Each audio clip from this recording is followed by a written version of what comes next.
tajuk yang begitu hangat di kalangan rakyat Malaysia hari ini ialah isu kalimah Allah.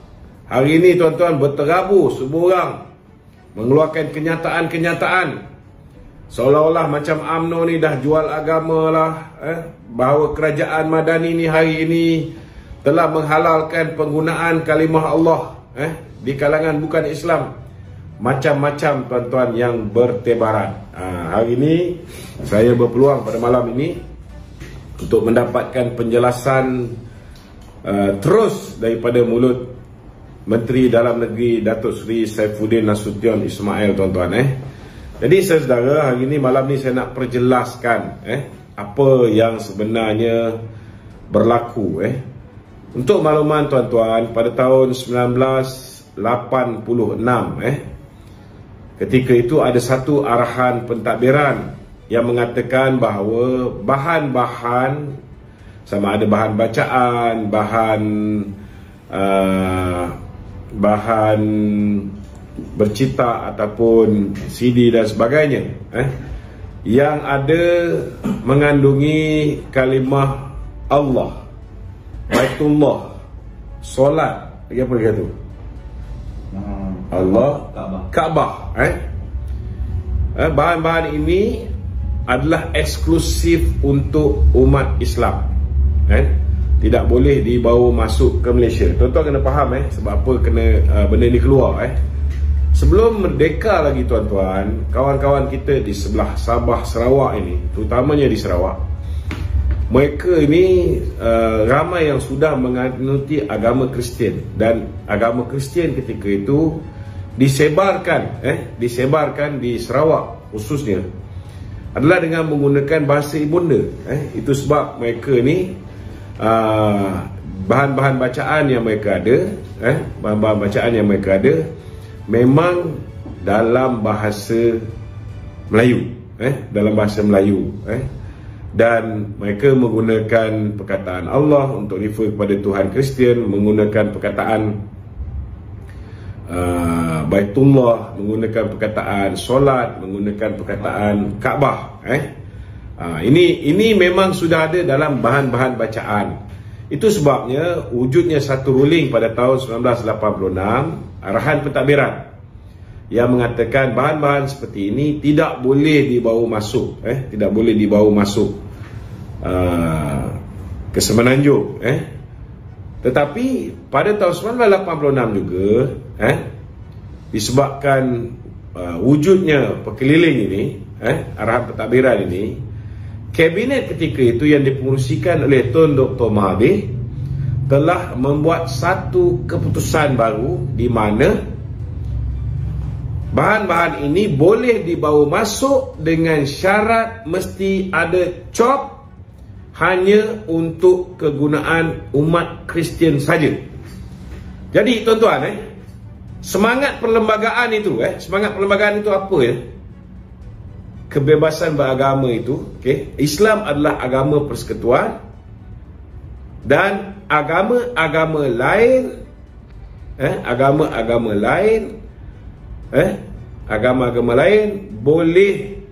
boleh diamalkan oleh bangsa-bangsa lain, tuan-tuan, tetapi tidak boleh disebarkan kepada umat Islam. Ini kena faham. Itulah kelebihan Islam sebagai agama persekutuan. Agama Islam boleh disebarkan kepada semua rakyat, sama ada Islam ataupun bukan Islam. Tetapi agama lain tuan-tuan, tidak boleh disebarkan kepada umat Islam. Yang ni ramai orang tak faham. Jadi sebenarnya keputusan Tun Dr. Mahathir tahun 1986 tu pun betul. Kita tak cakap keputusan Tun Dr. Mahathir salah. Keputusan Tun Dr. Mahathir dibenarkan bahan bacaan ke, penulisan ke ataupun ni, dengan syarat ada cop. Ada cop bahawa ianya hanya untuk kegunaan agama Kristian saja. Maknanya bahan ini tidak boleh digunakan untuk disebarkan kepada orang Islam. Ada masalah? Tak ada. Okey. Ini jelas Ini penjelasan supaya tuan-tuan faham. Okey. Apa yang timbul daripada masalah ni? Tahun 2008 ada seorang bernama Jill Island. Dia pergi ke Indonesia, dia bawa balik bahan-bahan untuk dia kaji. Bahan-bahan ni dalam bentuk CD, dalam bentuk CD.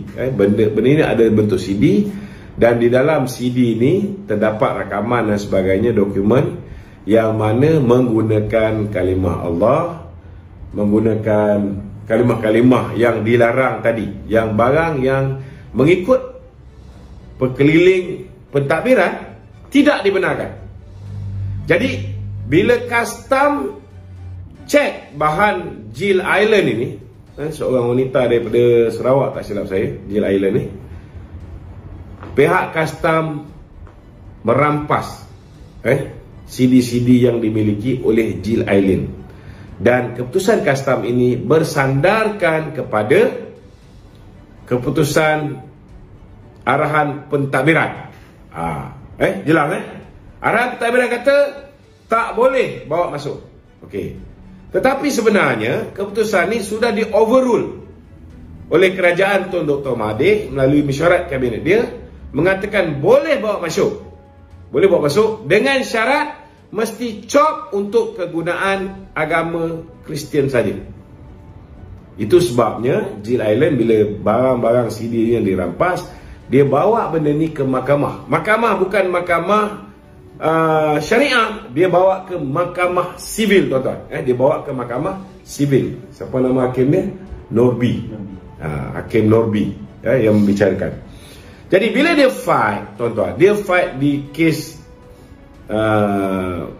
mahkamah sivil, maka hakim Norby, disebabkan terdapat percanggahan di antara arahan pentadbiran tadi dengan keputusan kabinet, maknanya Jill ni tak bersalah, memang boleh bawa masuk dengan syarat ada cop untuk kegunaan agama Kristian saja. Maknanya Jill ni sebagai seorang penganut agama Kristian dibolehkan, macam kita orang Islam nak bawa Al-Quran kita sendiri, dibolehkan. Jill ni dia penganut agama Kristian, dibolehkan untuk dia bawa masuk ni untuk kegunaan dia, tetapi tak boleh sebar pada orang lain. Ini kena faham. Okey. Jadi bila hakim tu buat keputusan, hakim Norby tu pun cakap, saya hari ni buat keputusan, bukan saya buat keputusan berdasarkan perkara yang berkaitan dengan teologi ataupun perkara yang berkaitan dengan keagamaan. Tidak. Saya buat keputusan ini ialah kerana kesilapan teknikal dari segi sudut pentadbiran. Sebab ada dua arahan yang bertindih. Arahan yang pertama kata tak boleh. Arahan kedua telah membolehkan sekiranya untuk konsumsi orang penganut agama Kristian. Jadi Jill sebagai seorang penganut agama Kristian dibolehkan untuk dia bawa masuk bahan dalam bentuk CD ni untuk dia belajar untuk diri dia sendiri. Tak boleh untuk agama lain, untuk dia sebar pada orang lain, tak boleh. Ini kena faham. Jadi itu sebabnya saudara, benda ni kalau lawan kat mahkamah, tuan-tuan, memang tak boleh menang. Sebab ada dua perkara yang berbeza. Satu, keputusan dari segi sudut perkeliling pentadbiran. Satu lagi yang lebih tinggi, iaitu keputusan kabinet. Keputusan kabinet sudah membenarkan bahan ini boleh digunakan oleh penganut agama Kristian. Jadi itulah sebabnya KDN atas apa ni nasihat oleh pihak-pihak Jabatan Pegawai Negara, penasihat undang-undang KDN dan sebagainya, mengambil keputusan supaya menarik balik, ini kena jelas, menarik balik rayuan terhadap kes Jill Island. Bukan kita tarik balik rayuan terhadap kes membenarkan orang bukan Islam, membenarkan orang bukan Islam menggunakan kalimah Allah, kalimah Baitullah, kalimah Kaabah, kalimah solat untuk agama mereka. Ini kena faham. Maknanya, saudara, hari ini tidak ada sebarang keputusan mahkamah yang mengatakan bukan Islam boleh guna kalimah Allah. Tak ada. Tak ada. Tapi tuan-tuan tahulah walaun PN dengan walaun PAS ini, saudara, kalau dulu masa mereka bersama dengan Pakatan Harapan, kita lihat Haji Hadi sendiri mengatakan tak salah untuk orang bukan Islam menggunakan kalimah Allah dan sebagainya, saudara. Dan Tuan Guru Aziz pun cakap benda yang sama.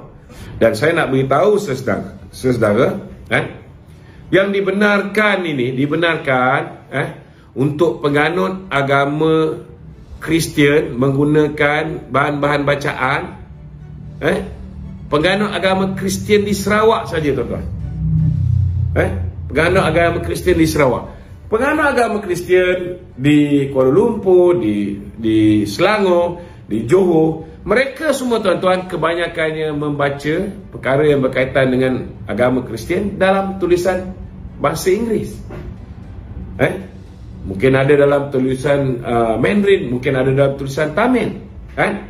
Tetapi, saudara, hanya kawan-kawan kita, terutamanya di Sarawak, mungkin ada sikit di Sabah, yang menggunakan Bible dalam bahasa Melayu. Jadi untuk mereka di Sarawak, mereka boleh gunakan Bible yang merujuk kalimah Allah, kalimah solat, kalimah Baitullah, hanya untuk mereka baca, umat Kristian baca. Tetapi kalau kita tengok, ianya disebarkan kepada bukan Islam, kita boleh buat laporan polis, tuan-tuan. Kita boleh buat laporan polis. Jadi sebenarnya, saudara, benda ni sangat kecil. Benda ni sangat kecil, tapi diperbesarkan untuk mendapat modal politik bagi membolehkan mereka menghancurkan Barisan Nasional dan Pakatan Harapan. Tidak lebih daripada itu, saudara.